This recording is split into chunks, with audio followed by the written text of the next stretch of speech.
Once upon a time, in the dusty streets of Enugu, there lived two girls who were as close as the threads in a finely woven cloth. Amaka and Ezinne were not born from the same womb, but everyone called them twins. See how they move together, people would say. If you see one, the other is not far behind. Where Amaka was bold and cheerful, Ezinne was quiet and observant, always the shadow behind her friend's light. They shared everything: clothes, food, even their deepest secrets. When Amaka dreamed of a life in the big city, Ezinne dreamed along with her. When Ezinne cried over her struggles, Amaka held her hand and said, "Don't worry, Ezzy baby, our time will come." But as the years rolled by, the winds of life began to blow differently for the two friends. Life began to favor Amaka in ways Ezinne could only dream of.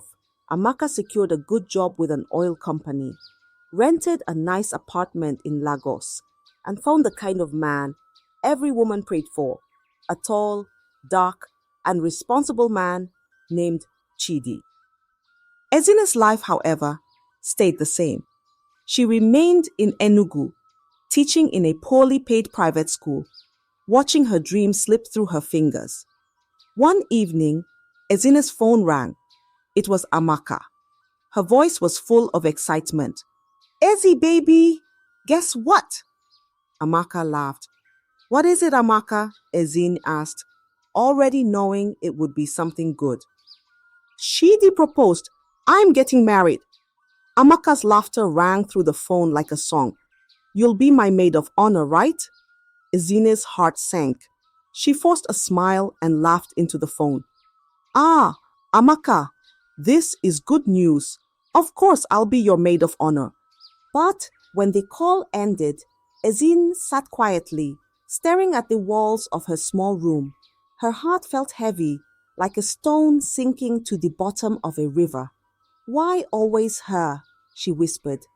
Her chest burned with envy, and tears rolled down her cheeks. That night, as the stars twinkled in the sky, Ezinne lay awake, thinking. She wasn't just Ezinne anymore. She was the moon, watching the sun rise higher and higher, leaving her behind in the shadows. A few months later, Amaka called with another request. "Ezzy, my landlord has increased my rent overnight," Amaka said, her tone full of frustration. "I can't afford to stay here anymore. Chidi says I should move in with him until we get married. But you know how people talk. I need you to come and stay with me. Please, it's just for a few months." Ezinne froze. Living with Amaka and Chidi? Watching them love and laugh together every day? Her chest tightened at the thought. But how could she say no? Refusing would only make her look jealous, something she didn't want Amaka to suspect. "Okay," Ezinne said softly after a long pause. "I'll come." 2 days later, with a heavy heart, Ezinne packed her small bag. She folded her clothes neatly, but her mind was a storm. "Can I really do this?" she whispered to herself. "God, give me strength." The journey to Lagos was long and tiring. The loud hum of the bus mixed with the chatter of other passengers, but Ezinne barely noticed. Her thoughts were elsewhere, swirling like leaves in the wind. When she arrived at Amaka's apartment, Amaka greeted her with a warm hug, her smile as bright as ever. "Ezzy baby, welcome to Lagos." Chidi stood behind Amaka, his tall frame leaning against the doorway. He smiled politely. "Ezinne, it's good to see you again." "Thank you," Ezinne replied, forcing a smile. The apartment was beautiful, just as Ezinne had imagined. The furniture was new, the walls were painted in soft, calming colors, and everything smelled fresh. But as she looked around, she noticed small signs of Amaka and Chidi's love. Photos of them together on the walls, a pair of his shoes beside hers, and a mug that said, "Forever yours." That first night, Ezinne sat alone in her new room, listening to the sound of laughter coming from the living room. Amaka and Chidi were watching a movie, their voices mingling like a sweet melody. Ezinne stared at the ceiling, her heart heavy. "This will be harder than I thought," she whispered, blinking back tears. She had come to help her friend, but deep down, she knew she was stepping into a storm she wasn't ready for. Living with Amaka and Chidi was like sitting by a warm fire, but feeling the heat burn your skin. Every day, Ezinne watched their love unfold before her eyes, and each moment felt like a thorn piercing her heart. Chidi treated Amaka like a queen. Every morning, he brought her breakfast in bed, steaming tea, golden toast, and eggs cooked just the way she liked. "Good morning, my love," he'd say, planting a kiss on her forehead. "Chidi, you'll spoil me," Amaka would reply, laughing as she held his hand. At night, they would sit together on the couch, Chidi massaging Amaka's feet while she told him about her day. "You're my everything," he'd whisper, and Amaka's laughter would fill the room like a sweet song. Ezinne sat in the corner, pretending to read a book, but her eyes often wandered to them. Her chest felt tight, her envy growing like weeds in a neglected garden. But she noticed something else too, small cracks in their perfect picture. Amaka's temper flared occasionally, snapping at Chidi when she was tired. "Chidi, why didn't you buy the fabric I asked for?" she'd say, her voice sharp. Chidi, in turn, had his moments. "Amaka, you don't need to go out so often. Why not stay home and rest?" he'd suggest, his tone firm but calm. Ezinne began to see opportunities in those cracks. She started planting seeds, small and subtle. "Amaka," she said one evening, after a minor argument between the couple, "I think you should be more patient with Chidi. Men don't like to feel unappreciated." Amaka waved it off with a laugh. "Izzy, it's nothing. Every couple has small fights. Don't worry about us." But Ezinne didn't stop there. Whenever Amaka shared frustrations, Ezinne would nod and say, "You're right, but maybe Chidi just doesn't understand you fully. Some men are like that." Slowly, her words became like tiny drops of water wearing away at a stone. Amaka didn't take it seriously, but Ezinne felt a strange satisfaction. The sun still shone brightly in Amaka's world, but Ezinne, the quiet moon, was learning how to cast shadows. Her bitterness, hidden behind kind smiles and soft words, was growing stronger. She wasn't just watching anymore, she was waiting. Ezinne's envy had grown into something darker, something she could no longer ignore. Watching Amaka and Chidi's love felt like standing outside in the rain, cold and forgotten. She decided it was time to act. One evening, Ezinne stepped into the living room wearing a tight-fitting dress that hugged her figure like a second skin. The fabric shimmered under the soft light, drawing attention to her every curve. Chidi was sitting on the couch, watching football, his eyes glued to the screen. "Chidi, how was work today?" Ezinne asked, her voice soft and sweet. She sat down beside him, much closer than she needed to. Chidi shifted in his seat, glancing at her briefly before looking back at the TV. "Work was fine, Ezinne. Is Amaka back?" "She's still at the market," Ezinne said with a smile. She leaned forward slightly, making sure her neckline dipped just enough to catch his eye. "You're such a good man, Chidi. Amaka is really lucky to have you." Chidi cleared his throat, uncomfortable. "Thank you, Ezinne," he said quickly before standing up. "I'll go check on dinner." But Ezinne wasn't discouraged. The next day, she found another opportunity.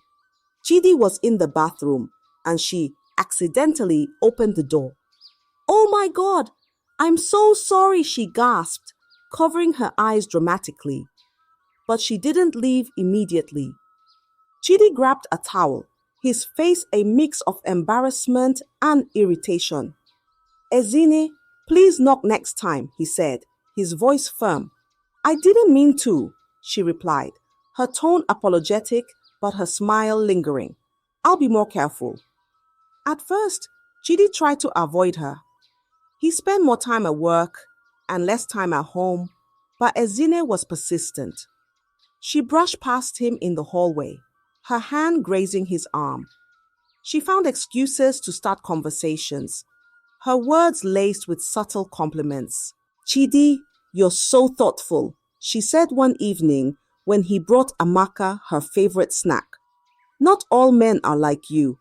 Amaka is truly blessed. Her intentions were becoming clearer, and Chidi could feel the weight of her advances. He didn't know how to confront her without causing a scene, but her presence was becoming harder to ignore. Ezinne's jealousy was no longer a quiet shadow. It was a storm brewing in the corners of their home, waiting for the right moment to strike. Chidi couldn't keep the weight of Ezinne's behavior to himself any longer. It felt like carrying a pot of boiling water, threatening to spill over at any moment. One evening, as Amaka sat on their bed scrolling through her phone, he took a deep breath and spoke. Amaka, there's something I need to tell you, he said, his voice heavy. Amaka looked up, her eyes curious. What is it, Chidi? It's about Ezinne, he began cautiously. She's been acting differently around me. I don't know how to say this, but it makes me uncomfortable. Amaka frowned, confusion clouding her face. What do you mean differently? She's always wearing revealing clothes, sitting too close to me, and sometimes even brushing against me unnecessarily. I think she's trying to get my attention in ways that aren't right. Amaka's expression darkened, but not in the way Chidi expected. Her frown turned to anger, and she sat up straighter. Chidi, do you hear yourself? Ezinne is my best friend, my sister. How can you accuse her of something so terrible? Amaka, I'm just telling you what I've noticed, Chidi said, his voice rising slightly. I don't think she means well, but Amaka shook her head, dismissing his words. Chidi, you're imagining things. Maybe you're the one looking at her the wrong way. I can't believe you would say this about her. Chidi's heart sank. He had hoped Amaka would understand, but instead, she had turned the blame on him. Later that night, Amaka confronted Ezinne. Her voice was firm, but tinged with disbelief. Ezi, Chidi said you've been behaving inappropriately around him. What's going on? Ezinne gasped, her eyes widening as tears welled up.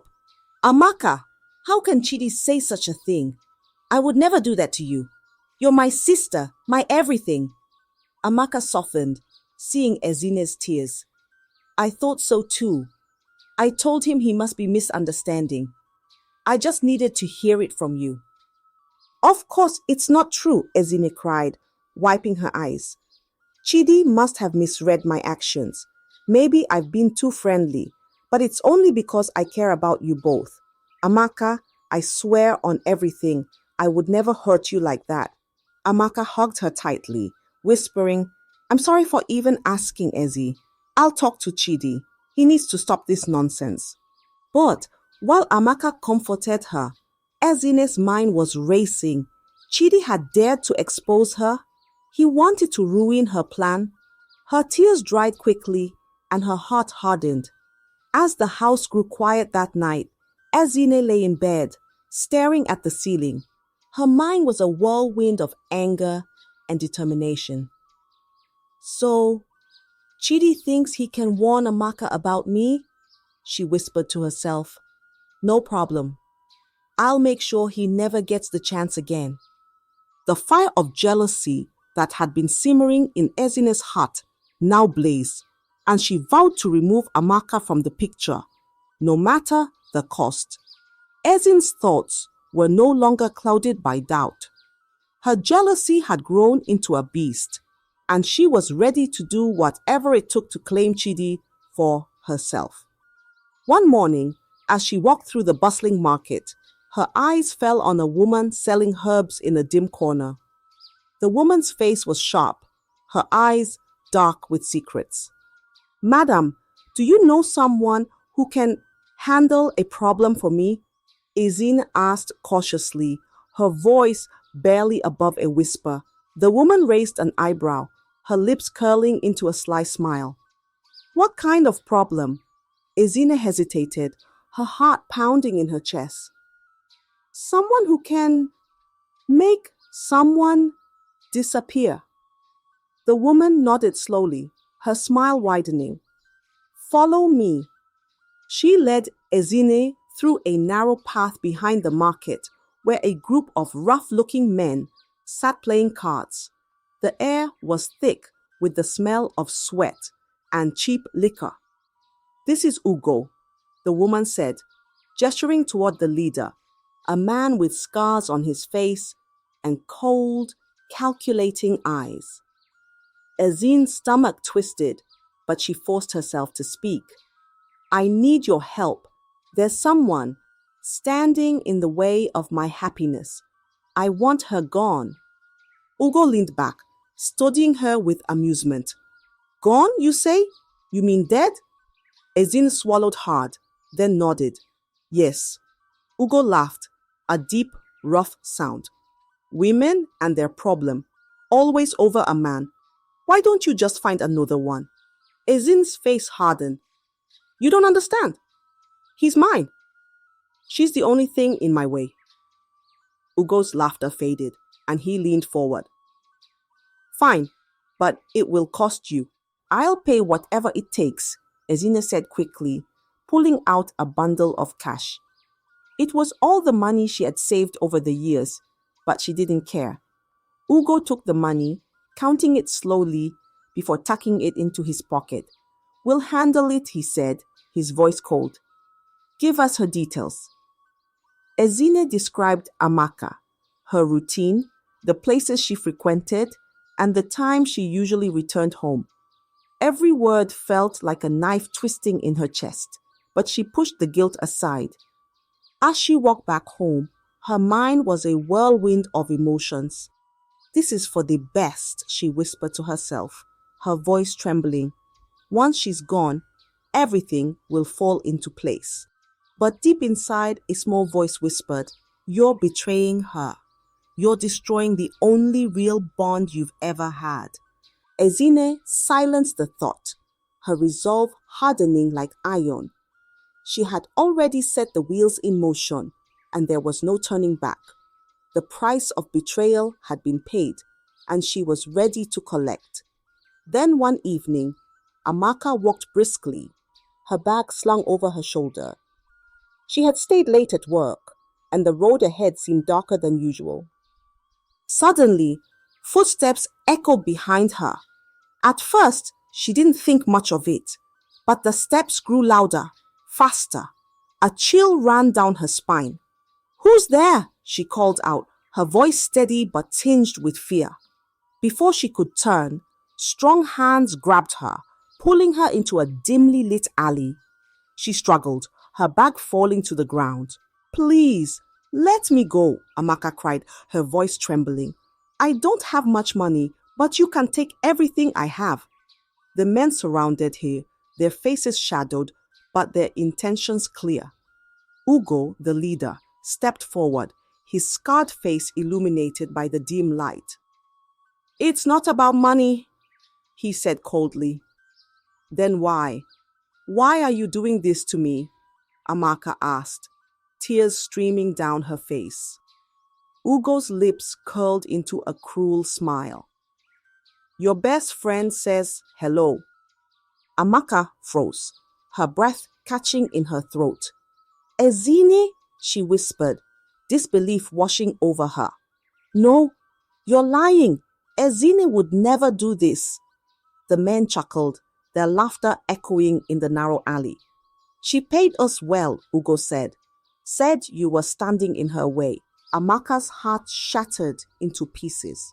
Her legs felt weak, her body trembling as she fell to her knees. Ezinne is my sister.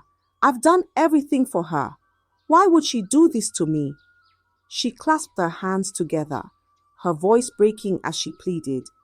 Please, don't do this. I'll give you more money than she did. Just let me go. I have a wedding to plan. I have a life to live. Ugo's expression didn't change. He nodded to one of his men, who pulled out a gun. Sorry, madam. Business is business, Ugo said, his voice flat. No, please, Amaka screamed, her voice echoing in the night. Before she could utter any more words, the sound of a gunshot ripped through the air, silencing her cries. Birds scattered into the sky, and the bustling streets of Lagos seemed to pause for a brief moment. The men disappeared into the darkness, dragging Amaka behind. Her bag lay open on the ground, its contents spilling out, a photo of her and Ezinne smiling together among them. The streets carried no trace of her by morning. Only the whispers of betrayal lingered, carried by the wind. The next morning, Ezinne sat in the living room, waiting anxiously for news. She expected to hear about Amaka's death, to cry fake tears, and console Chidi. She had rehearsed her lines over and over in her head. Amaka didn't come home last night, Chidi said, pacing the living room. His voice trembled, his face pale with fear. Ezinne sat on the couch, her hands clasped tightly together. She wore a mask of concern, but inside her heart raced, not with worry, but with the thrill of her plan unfolding. Maybe she's stuck somewhere, Ezinne said softly. Traffic in Lagos can be terrible. Chidi shook his head, running his hands through his hair. No, she would have called me. This isn't like her. By afternoon, the news of Amaka's disappearance had spread. Her co-workers, friends, and family all called, their voices filled with concern. Chidi spent the day making frantic phone calls to the police, hospitals, and anyone who might have seen her. Ezinne played her role perfectly. She stayed by Chidi's side, offering comfort and support. We'll find her, she said, placing a reassuring hand on his shoulder. She's strong. She'll come back. But as days turned into weeks, hope began to fade. Chidi's eyes grew dull, and the lines on his face deepened. The house, once filled with Amaka's laughter, now echoed with silence. Ezinne used this silence to her advantage. She cooked Chidi's meals, cleaned the house, and sat with him in the evenings, listening to his pain. You're not alone, Chidi, she would say, her voice gentle. Chidi, broken by grief, began to lean on her. One night, as they sat together in the dimly lit living room, Ezinne placed her hand over his. Chidi, she whispered, her voice trembling just enough to seem sincere. I'm here for you. I'll always be here for you. Chidi looked at her, his eyes filled with a mixture of sadness and gratitude. Thank you, Ezinne. I don't know what I'd do without you. In that moment, Ezinne leaned in and kissed him. Her lips brushed against his, soft and deliberate. Chidi didn't pull away. That night, Ezinne slept in Chidi's bed, her head resting on the same pillow where Amaka's had once lain. As she drifted off to sleep, a small smile played on her lips. Amaka was gone, and Ezinne had taken her place. The plan had worked. The sun now shone on Ezinne, while the shadow of her betrayal loomed silently over them. Months passed, and Ezinne played her role as the comforting partner flawlessly. Chidi, still carrying the weight of Amaka's disappearance, began to rely on her more and more. She was always there, cooking his meals, easing his burdens, and whispering soft reassurances that things would somehow get better. Then, one evening, Ezinne sat Chidi down after dinner.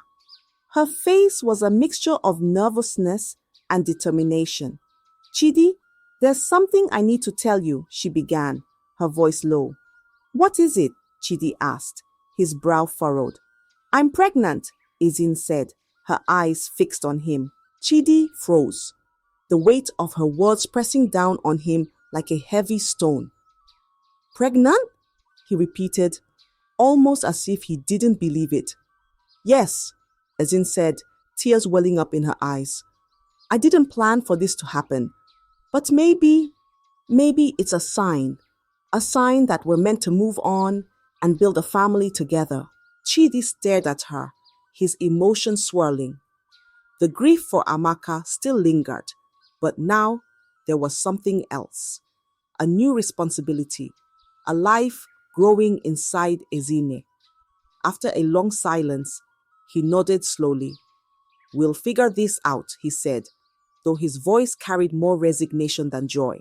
Ezinne exhaled in relief, her mind already working on how to solidify her place further. She started preparing for the baby with excitement, painting a picture of a happy family in Chidi's mind. Months later, Ezinne gave birth to a baby boy. Chidi held his son for the first time, a faint smile crossing his face. For a brief moment, Ezinne believed everything was falling into place. She had Chidi, a child, and a life she had always envied. But the cracks in her perfect picture began to show. The baby was born with a heart defect, and the hospital bills quickly piled up. Chidi's exhaustion deepened, and his moments of joy became fleeting. Your son has a sickle cell and also a heart defect, the doctor had said, his voice grave. He'll need constant care and possibly surgery. The medical bills were like a mountain they couldn't climb. Every visit to the hospital drained their savings, and Ezinne felt the weight of it pressing on her chest. Chidi, once attentive and caring, had changed. He began leaving the house early and coming home late, burying himself in work. When he was home, he barely spoke, his eyes distant and tired. Chidi, we need to talk, Ezinne said one evening as he sat at the dining table, staring at his untouched plate of food. What is it? He replied, his voice flat. I know things are hard right now, but we're in this together. We're a family, Ezinne said, reaching for his hand. Chidi pulled his hand away, his expression cold. I'm tired, Ezinne. Every day is something else. Hospital bills, the baby's health, this house. This isn't the life I wanted. Ezinne's heart sank. Chidi, I'm trying. I'm doing everything I can. Sometimes trying isn't enough, Chidi said, standing up. I need space. Don't push me. Ezinne watched him walk away, his footsteps heavy with frustration. She felt a lump in her throat, but no tears came. Instead, a deep emptiness settled in her chest. She tried everything to win him back, cooking his favorite meals, dressing in clothes she knew he liked, and reminding him of the life they could have together. But Chidi remained distant, his grief for Amaka lingering like a ghost in the corners of their home. Their once perfect image of love was crumbling, piece by piece. The cracks in their foundation had grown into deep chasms, and no matter how hard Ezinne tried, she couldn't close them. As she lay awake at night, listening to her son's faint breathing, Ezinne wondered if this was the life she had sacrificed everything for. The weight of her choices pressed on her like a heavy stone, and for the first time, she began to doubt if she could hold it all together. The cries of children became a constant in the house. After their first son, Ezinne gave birth to more children, 4 in total.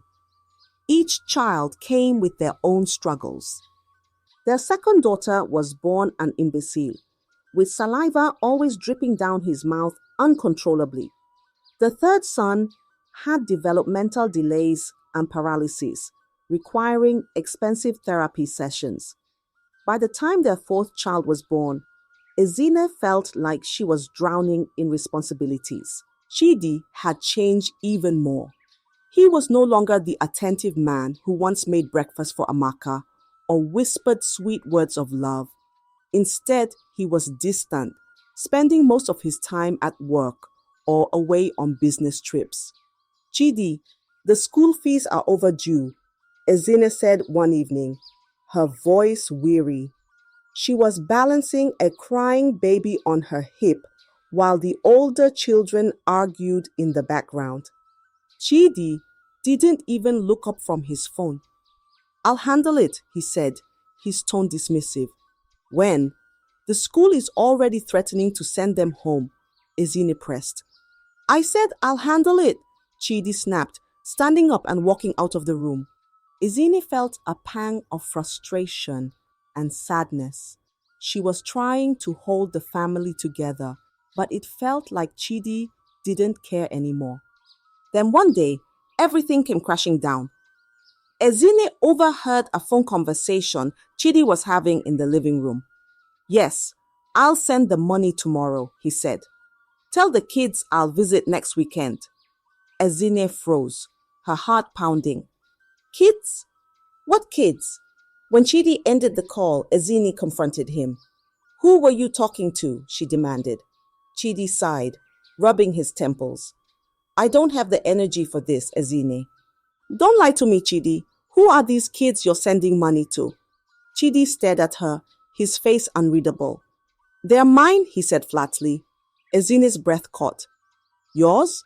You mean you have other children outside this marriage? Yes, Chidi replied, his tone unapologetic. I've been taking care of them, just like I take care of this family. Ezinne's knees felt weak. She grabbed the edge of the table for support. How could you do this to me, Chidi? After everything I've sacrificed for us? Chidi laughed bitterly. Sacrificed? You think I don't know the chaos you brought into my life? You think I don't know what happened to Amaka? Don't act like a victim, Ezinne. You got what you wanted, didn't you? Ezinne's face burned with shame and anger. She opened her mouth to respond, but no words came out. Chidi walked past her, grabbing his car keys. I'll be home late, he said, leaving without another glance. Ezinne stood alone in the living room, the weight of her choices pressing down on her like a storm cloud. The life she had built was falling apart, and she couldn't stop it.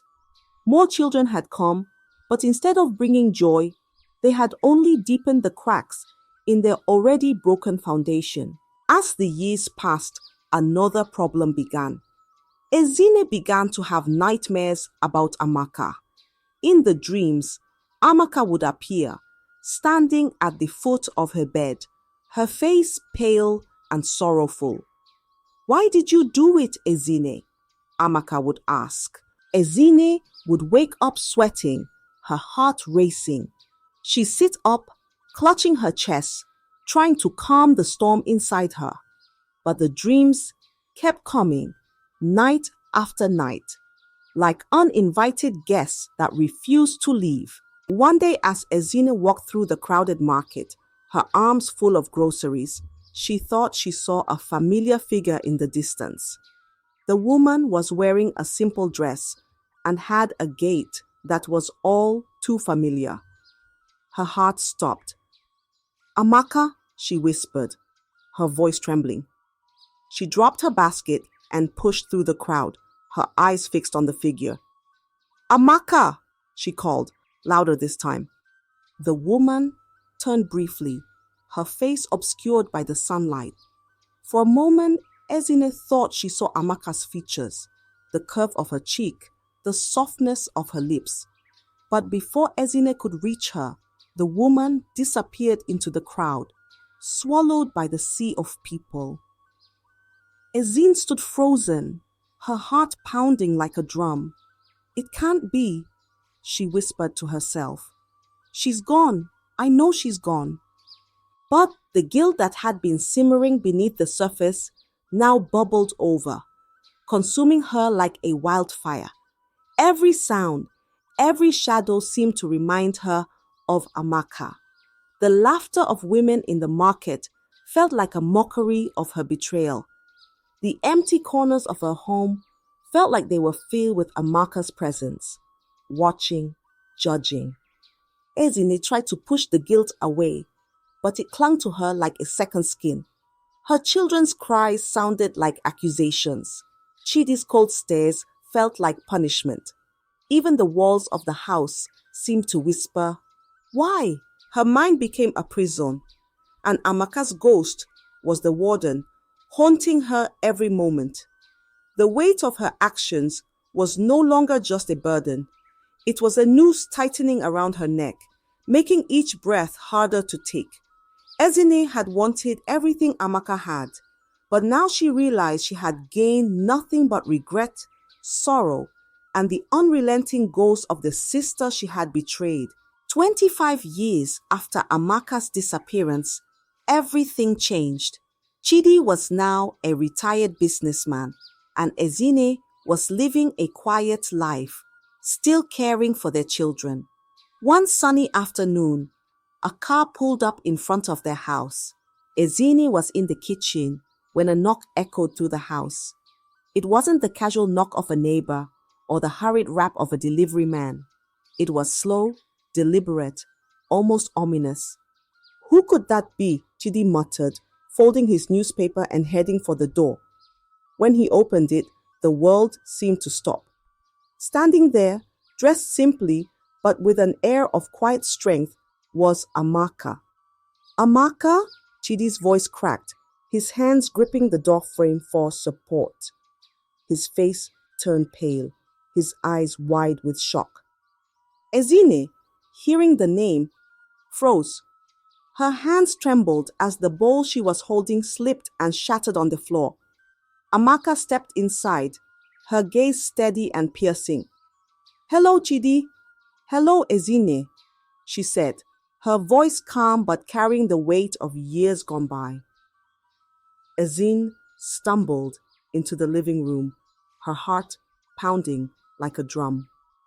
"Amaka," she whispered, her voice barely audible. It's not possible. You're dead?" Amaka finished for her, her lips curving into a faint, bitter smile. "That's what you thought, isn't it, Ezinne?" Chidi, still rooted to the spot, managed to find his voice. "Where have you been? What happened to you?" Amaka sighed and sat down, her movements slow and deliberate, as if she carried the weight of the years on her shoulders. "I think it's time you both knew the truth," she said, her voice steady. She began to recount the night of the attack. The thugs had cornered her, their intentions clear. But when she pleaded for her life, offering them money and explaining her friendship with Ezinne, something unexpected happened. "They hesitated," Amaka said, her eyes fixed on Ezinne. "They told me everything, how you, my so-called sister, had paid them to kill me because I was standing in your way." Ezinne's knees buckled, and she sank into a chair, her hands shaking. "Amaka, Don't interrupt me," Amaka said sharply, her voice cutting through the air like a blade. "The leader, Ugo, spared my life. He said he didn't want to kill someone who had only ever helped others. But they warned me. If I ever came back, they'd finish the job." Amaka's gaze softened for a moment, but only briefly. "So I left. I disappeared. I started over in a small town far away. But not a day passed that I didn't think about you, Ezinne, about why you did it. And now, after 25 years, I decided I had to face my past, no matter the cost." Chidi's voice trembled with anger as he turned to Ezinne. You planned to kill her. Ezinne, how could you? After everything Amaka did for you. After all the years we spent together, tears streamed down Ezinne's face as she stammered, Chidi, I can't explain. I was jealous. I thought, I thought if she was gone, we could have a life together. Jealous? Chidi's voice rose, filled with rage. You destroyed everything. You ruined my life, her life, our family. For what? For your selfishness. Amaka stood, her face calm but resolute. I didn't come here to destroy what's left of your family, Chidi. I just needed to tell the truth, to free myself from the pain I've carried all these years. She turned to Ezinne, her eyes cold. You took everything from me, Ezinne. My home, my love, my future. But you couldn't take my life. And now I leave you with the one thing you can never escape, your guilt. Without another word, Amaka walked out of the house, leaving Chidi and Ezinne in stunned silence.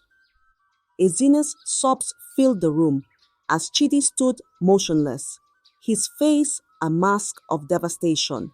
The truth had shattered what little remained of their fragile lives, leaving behind only the wreckage of betrayal. The house was heavy with silence after Amaka's departure. Chidi paced back and forth, his fists clenched, his breathing sharp and uneven. Ezinne sat hunched in a corner, her face buried in her hands. The air between them crackled with tension, the weight of the truth pressing down like a storm about to break. Tell me it isn't true, Chidi finally said, his voice low and dangerous. Tell me Amaka was lying. Tell me you didn't pay people to kill her. Ezinne raised her tear-streaked face, her lips trembling. Chidi, I don't know what to say. Say the truth, Chidi shouted, his voice echoing through the house. Did you do it, Ezinne? Did you try to kill her? The dam broke. Ezinne fell to her knees, her body shaking with sobs. Yes, she cried, her voice cracking under the weight of her guilt. Yes, I did it. I was jealous. I was angry. I thought she had everything. Your love, her success, the life I wanted. I didn't know what else to do. Chidi stared at her, his face twisting with a mixture of disbelief and disgust. You didn't know what else to do? He spat. So you decided to kill her? To kill the woman who called you her sister? The woman who trusted you with everything? Ezinne clutched at his trousers, her tears falling like rain. Chidi, please. I didn't mean for things to go so far. I thought it would make things better. I thought we could be happy. Happy? Chidi's laugh was bitter, hollow. Happy? Do you know what you've done to me, to us, to her? Ezinne turned her gaze to the floor, unable to meet his fiery eyes. I was wrong. I know I was wrong. Please forgive me, Chidi. I didn't think it would end like this. I didn't think... You didn't think, Chidi roared, pulling away from her grasp. You destroyed everything. You took her away from me. And then you came into my life, pretending to love me, building this sham of a family on lies. His words struck Ezinne like blows, but she didn't fight back. She had no defense, no excuses left. And you, Chidi continued, his voice quieter, but dripping with venom. You stole years from Amaka, years she can never get back. Do you even understand what you've done? Ezinne sobbed harder, but no words came. Chidi stood for a moment, his shoulders heaving as he struggled to contain his fury. Then he turned and walked toward the door. Where are you going? Ezinne cried, reaching for him. Anywhere but here, Chidi said, his voice flat. I can't stay in this house. I can't look at you, Ezinne. Not after everything you've done. He paused at the door, turning back to look at her one last time. I loved Amaka with all my heart. And you destroyed that. You destroyed me. Without another word, he left, the door slamming shut behind him. Ezinne sat on the cold floor, her sobs filling the empty house. The truth had finally come out, unraveling years of lies and deceit. But instead of setting her free, it had chained her to the unbearable weight of her own guilt. Chidi left with nothing but memories of Amaka, the love he had lost, the life he had dreamed of, and the betrayal that had torn it all apart. The years dragged on, each one heavier than the last. Ezinne lived alone in the same house she had once shared with Chidi and their children. The walls seemed to echo with memories of the life she had destroyed. She spent her days sitting on the porch, watching people pass by. Neighbors whispered about her, calling her a murderer and a cursed woman. She became a cautionary tale, a warning to young women about the dangers of jealousy and betrayal. One day, a group of young women walked by, laughing and chatting. One of them stopped and pointed at Ezinne. "That's the woman who tried to kill her best friend for a man," she said loudly. Ezinne closed her eyes, the words cutting deeper than any knife. One night, Ezinne had a dream. She was standing in a bright field and Amaka was there, smiling at her. "Ezinne," Amaka said softly, "I've forgiven you, but you need to forgive yourself." Ezinne fell to her knees. "Amaka, I don't deserve your forgiveness. I destroyed everything. I'm so sorry." Amaka placed a hand on her shoulder. "Let go of the pain, Ezinne. It's the only way to find peace." When Ezinne woke up, she felt a strange sense of relief. For the first time in years, she prayed, asking God for forgiveness. Though her life remained lonely and filled with regret, she found solace in helping others. She started sharing her story with young women, warning them about the dangers of jealousy and the consequences of their actions. And so, Ezinne spent the rest of her days seeking redemption, knowing she could never undo the past, but hoping to prevent others from making the same mistakes. I hope you enjoyed the story. If so, please like the video, comment what you learned from the tale, and don't forget to subscribe to the channel for more enchanting tales just like this one. Thank you.